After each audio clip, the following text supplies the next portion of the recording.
Welcome to Studio Kitchen with me, Chef D.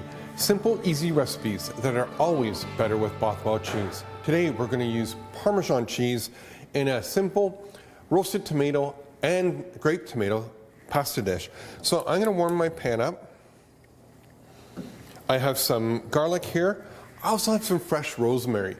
Now a lot of times we'll use basil in recipes, but rosemary, again, it's fantastic. It's got lots of flavor. So I've taken the leaves off the stem.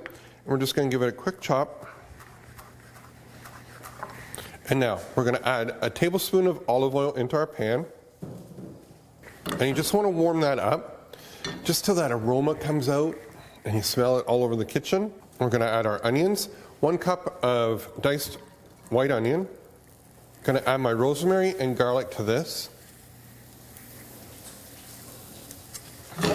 Give it a quick stir. So our onions are becoming translucent, as you can see. Now I'm going to add in our fresh grape tomatoes. This is about 1 pint of tomatoes. And what we're just going to do here is we're going to wilt them down so they start to soften.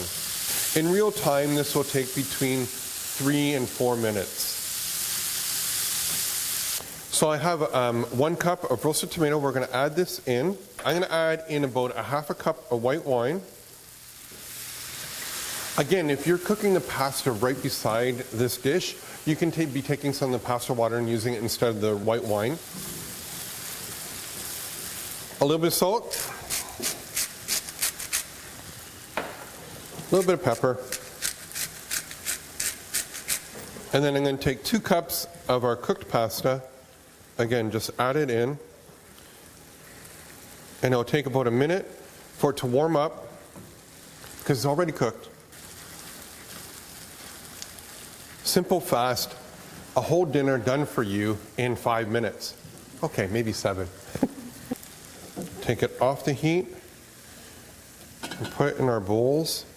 No additives, no preservatives. Bothwell Parmesan cheese. Garnish it. It truly is better with Bothwell.